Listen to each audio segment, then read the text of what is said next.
प्रवासी मजदूरों को घर तक पहुंचाने के लिए योगी सरकार और कांग्रेस की राष्ट्रीय महासचिव प्रियंका गांधी के बीच सियासी ड्रामे का पटाक्षेप कुछ ऐसा हुआ कि उनकी बस और इनकी बस के चक्कर में मजदूर बेबस रह गए। फिलहाल सत्ताधारी पार्टी के हाथ में कमान है इन बेबसों की पीड़ा को कम करने का। इससे पहले प्रियंका गांधी ने इसकी पूरी क्रोनोलॉजी समझाई। कुछ समय से हम कह रहे थे कि यूपी रोडवेज की जो बसें हैं उनको प्रवासी भाई बहनों के लिए उपलब्ध करा दीजिए, ताकि उनको जो पैदल चल रहे हैं वो बसों में बैठकर बसों में बैठकर सुरक्षित तरह से अपने घर गांव पहुंच पाए। तो हम काफ़ी समय से ये सुझाव दे रहे थे, ये मांग कर रहे थे।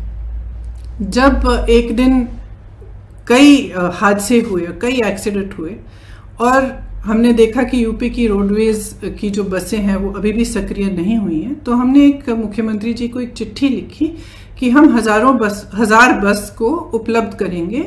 गाजियाबाद और नोएडा बॉर्डर पर हम इन बसों को रोक देंगे और आप अगर अनुमति देंगे इसके संचालन के लिए, तो जो प्रवासी भाई बहन दिल्ली और एनसीआर क्षेत्र से चल रहे हैं उनको हम इन बसों में बिठाकर अपने घर तक पहुंचा देंगे।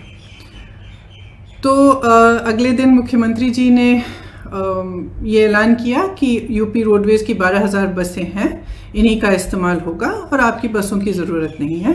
तो हमने 17 तारीख को सुबह 500 बसें गाजियाबाद में खड़ी की थी, हमने उनको वापस भेज दिया। अगले दिन उनसे एक और चिट्ठी मिली कि आप अपनी लिस्ट दे दीजिए और 1000 बस की आप लिस्ट दे दीजिए, उसमें चालक का नाम होना चाहिए, परिचालक का नाम होना चाहिए, फिटनेस सर्टिफिकेट वगैरह सब कुछ आदि होना चाहिए, ये हमारे पास पहुंचा दीजिए। तो हमने उनको धन्यवाद दिया कि आपने हमें अनुमति दी है बसों को चलाने के लिए, आपको हम लिस्ट उपलब्ध कर देंगे। तो 4-5 घंटों बाद हमने वह लिस्ट उपलब्ध कर दी। फिर 11:30 बजे रात को उनसे एक और चिट्ठी मिली कि आप अपनी 1000 बसें लखनऊ पहुंचा दीजिए कल सुबह 10 बजे। तो इसमें हमने कहा कि देखिए, हमारी बसें खाली दिल्ली से लखनऊ जाएंगी। इन बसों का मकसद ही ये था कि गाजियाबाद और नोएडा से, एनसीआर क्षेत्र से जो चल के जा रहे हैं उनको हम बिठाकर उत्तर प्रदेश के गांव और ज़िलों में ले जाएं।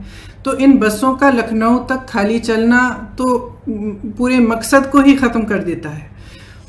तो हमने उनसे ये सुझाव दिया कि देखिए, हम गाजियाबाद नोएडा में इन बसों को तैयार रख लेंगे, आप परमिट दे दीजिएगा। फिर ये पूरा राजनीतिक सिलसिला शुरू हुआ कि आप हमें परमिट दे रहे हैं, लिस्ट दे रहे हैं, लिस्ट में कुछ गलत नाम है, जो भी है। मैं इन चीज़ों में नहीं पढ़ना चाहती और मैं सरकार पर सवाल भी नहीं उठाना चाहती। अगर उस लिस्ट में कुछ ऐसे नंबर हैं जो गलत है, कोई बात नहीं, हम एक नई लिस्ट भी उनको दे सकते हैं।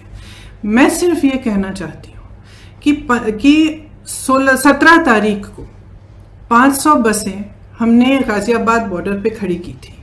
अगर वो 500 बसें चली होती तो कम से कम 20,000 लोग घर सही सलामत पहुंच जाते। कल हमने 900 बसें, 500 बसें राजस्थान के बॉर्डर पर और राजस्थान यूपी के बॉर्डर पर और 300 से अधिक बसें, जिनकी पूरी टोटल संख्या 900 के करीब थी, हमने गाजियाबाद बॉर्डर पे, दिल्ली बॉर्डर पे हमने उपलब्ध कराई। अब अगर ये बसें चली होती तो कल 36,000 और आज 36,000 लोग अपने घर के लिए सही सलामत सुरक्षापूर्ण रवाना हो जाते। लेकिन हम इस राजनीतिक सिलसिले में उलझे रहे। उन्होंने कहा कि लिस्ट गलत है, कुछ ये हो रहा है, वो हो रहा है, बसें हमारी पहुंच गई हैं। कल 4 बजे से हमारी बसें बॉर्डर पे खड़ी थी, उनको आगे परमिट यूपी के, जहाँ पे उन्होंने कहा था कि यहाँ पे हमें गाजियाबाद और नोएडा में 2 पॉइंट्स दिए थे, यहाँ तक पहुँचाइए, वहाँ जाने का परमिट ही नहीं दे रहे हैं यूपी के अंदर। तो बसें खड़ी रहीं, आज भी खड़ी हैं। अब मैं सिर्फ ये कहना चाहती हूँ कि देखिए, 4 बजे 24 घंटे हो जाएंगे कि ये बसें उपलब्ध हैं। अगर आपको इस्तेमाल करनी है तो इस्तेमाल करिए, हमें अनुमति दीजिए। आपको भाजपा के झंडे लगाने हैं, इन पे अपने भाजपा के स्टिकर लगाने हैं तो बेशक लगाइए, बेशक लगाइए। आपको अगर कहना है कि आपने उपलब्ध कराई हैं तब भी कराइए, लेकिन इन बसों को चलने दें। क्योंकि जब तक हम इस राजनीतिक उलझन में पड़े रहे हैं ना, जब तक आप अजीब अजीब से बयान दे रहे हैं और तमाम इश्यूज उठा रहे हैं, तब तक हम कम से कम 92,000 लोगों को घर पहुंचा सकते थे। और वही 92,000 लोग आज धूप में चल रहे हैं, उनके सामने तमाम मुसीबतों को झेलते हुए चल रहे हैं। तो मैं सिर्फ मुख्यमंत्री जी से ये आग्रह करना चाहती हूँ, हमारी बसें वहाँ पे 4 बजे तक खड़ी हैं, आपको इस्तेमाल करनी है तो आप हमें परमिट दीजिए, अनुमति दीजिए कि हम उनका संचालन कर सकें। अगर आपको नहीं इस्तेमाल करनी है तो भी कोई बात नहीं, हम उनको वापस भेज देंगे। सत्ता विमर्श ब्यूरो की रिपोर्ट।